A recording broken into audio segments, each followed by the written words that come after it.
Hi everyone, it's Simone Watson, and I am back. Woo! It's been a long time since I actually sat in front of a camera to film. So I have a few updates for you now that I'm back, and I know that I've been really kind of not exactly consistent with the filming, but yeah, let me just get to my updates really fast. Number one, I moved to a new house recently, so you could see the background is a little different. We don't have blinds on our sliding glass door windows yet, so there's some brown paper, but for now it's working. Two, I have a new laptop, so this is my laptop. I'm filming on. My previous laptop died, sad face, but it's okay. I'm happy, very happy with this one. And number three, um, this is a really tough update to give you, but actually my grandfather passed away yesterday, and that was November 18th. So if you have if you pray, and you could keep my family in prayer, that would be really helpful.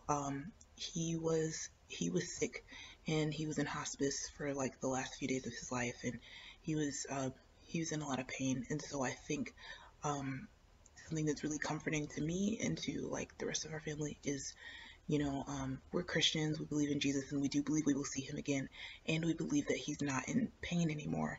And so that part is just really comforting. Okay. Um, so yeah, let's just get to the rest of the video.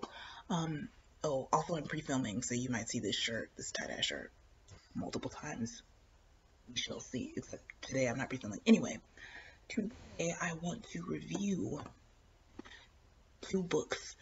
I have never reviewed two books in the same video before, and I never really wanted to because I didn't want I don't know how to explain it. I didn't want one review to affect the other one, or people not to be able to watch it because they don't want spoilers on the one, but they do want spoilers on the other. I don't know. But today I'm just gonna see how it goes, and I'm going to give you if there's a spoilery part, I'll just put my hand up and you can mute it, and then you'll see when my hand is down, and then you can unmute it. Okay. So these are two books. They are both YA contemporary. They both came out in 2018, and they both have a complete sentence in future tense as the title. So this one is You'll Miss Me When I'm Gone by Rachel Lynn Solomon, and this one is We'll Fly Away by Brian Bliss. I gave You'll Miss Me When I'm Gone 5 out of 5 stars, and I gave We'll Fly Away 5 out of 5 stars. So, which one should I talk about first? Ooh, I guess I'll talk about this one first. Um, this is one of the earliest 2018 books to be on my radar. Sometime in 2017 or something, I started looking forward to this book, and I just never actually picked it up until I guess October. This is about two sisters. They're fraternal twins, and their mother has Huntington's disease, which is a genetic degenerative brain disease. And so they get tested to see if they have the gene for this disease, and one of them tests positive and the other tests negative. So this book is just kind of about the fallout from that. Yeah, so like I said, I gave it 5 out of 5 stars. Um, in the beginning, well, okay, I should probably note, just in the interest of full disclosure, I have interacted with this author a lot well before I read the book, but my opinion about the book is my opinion about the book. It is not about her. It does not reflect how I feel about her or anything. So yeah. Um, anyway, yeah, the book started off a little bit.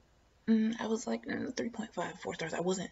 It took a little bit for me to get into it, and part of it is because these two characters are sisters, and they kind of don't like each other. I mean, I guess you could say that they probably love each other, but they really don't get along in the beginning, and it's hard for me to relate to that a little bit because my siblings are my best friends, and so it's just a little bit strange, and I was like, man, this is tough. They've been in this feud for a really long time, so that was tough. But as I got like further in the book, I was enjoying it a lot more.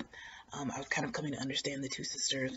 Um, one of them is kind of intended to be an unlikable narrator. Like she's she's pretty mean. I mean, I think she's intended to be an unlikable narrator. And she's like bordering on unrelatable for me, but she is relatable, and I think that she grows as a character a lot, or at least some. No, she grows as a character a lot, and I think that that's great. Both sisters grow as characters, and that's ultimately one of the things I love the most about the book. Um, the sisters are Jewish, and I haven't read very many Jewish main characters, and so that was really interesting, something to learn.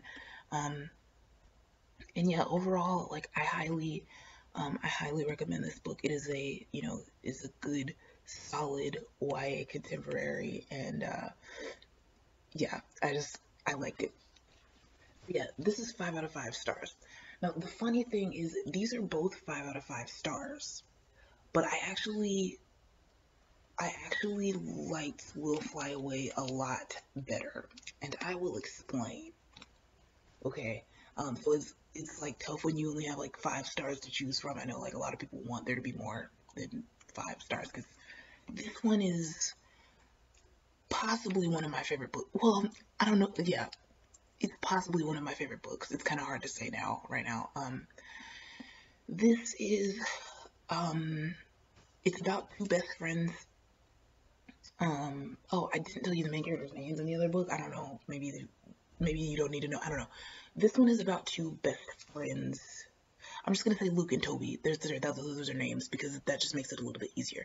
But anyway, this alternates between letters that are written from like it's told in letters and it's told in like a past tense third person narrative. Um, and then the letters are from later on. It's really interesting. So basically, there are these two best friends, and they both really want to get away from their like hometown and their lives. One of them is physically abused by his father. His father just like beats up on him. Um, it's really sad. And then the other one is just like he's really poor and he lives with his mom and his two little brothers, and he ends up taking care of his little brothers a lot because his mom doesn't always. I don't know. He just a lot of the responsibility falls on him, and so he's protective. Oh, Luke is the one that lives with his mom and two brothers. He's protective of Toby, the one whose dad beats up on him, and yeah, it's really. I wouldn't even say it's a sad book, but it deals with a lot of sad stuff. But like, if you wanted a book that's about dark subject matter, a like Grit's book, if you've seen where I talked about the writing and the categorizing, there's like difference between contemporary Grits and contemporary eggs.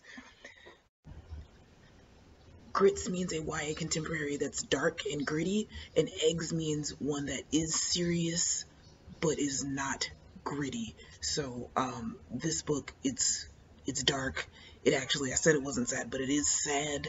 But the amount of, I guess, description of the violence and different things like that is not too much. So I don't know if you call it gritty. Probably grits.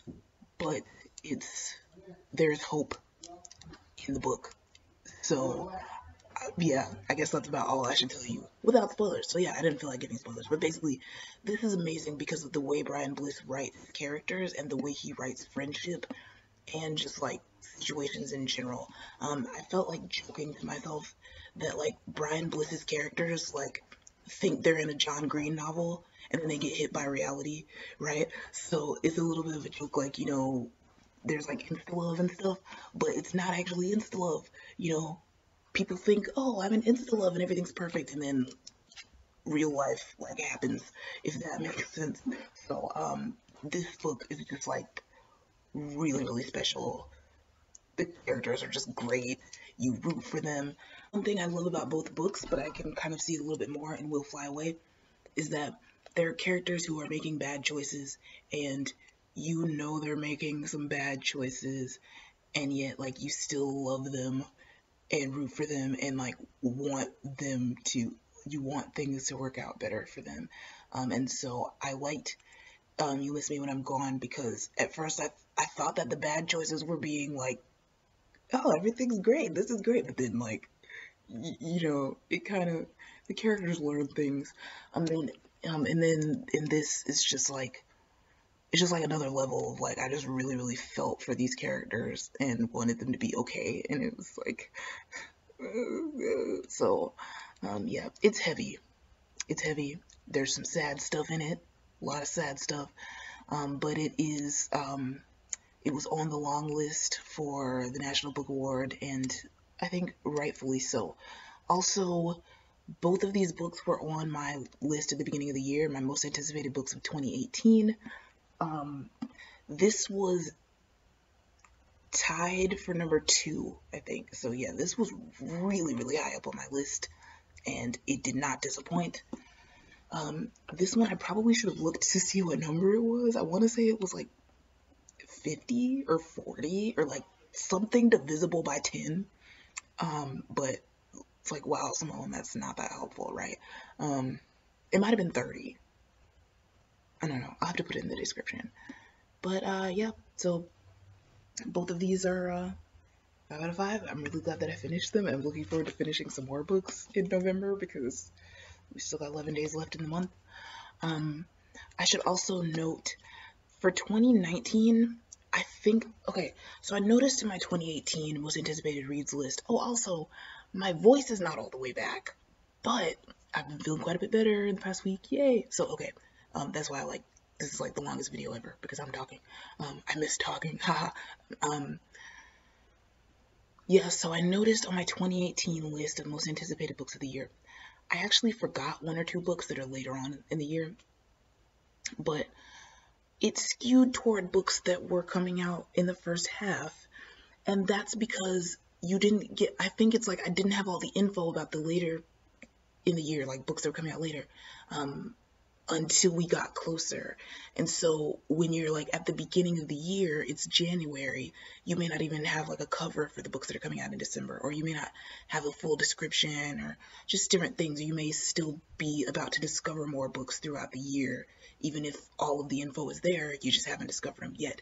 And so I believe what I'm going to do for 2019 is I'm going to split it in half, and I will count down my most anticipated books of the first half of the year in December, and then I'll just wait until like June and count down my most anticipated books for the second half of the year, and then I can have more info about those books and have more time to discover those books and figure out what those are going to be. Yeah, so it's pretty exciting. So thank you for watching, and I will see you on Wednesday. Bye. I just finished filming and had an epiphany, okay? So I may have mentioned this. I believe I did mention this. I read this book as a part of a mission to read 1 book from each month of 2018 and to do that in order. This is a book from January, and my plan was for February I was going to read All We Can Do Is Wait by Richard Lawson.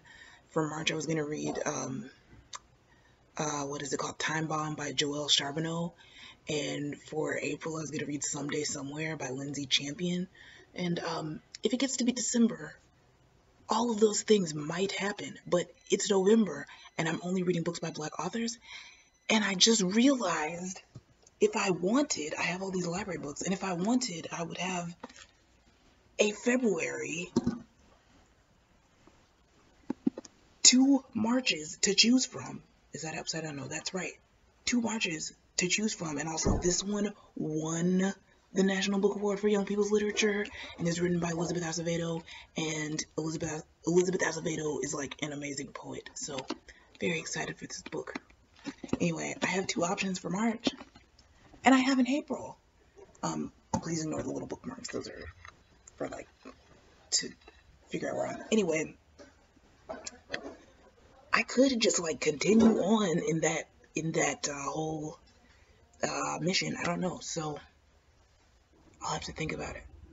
Okay, so again, thank you for watching. I feel like I'm always signing out twice. But anyway, thank you for watching, and I'll see you later.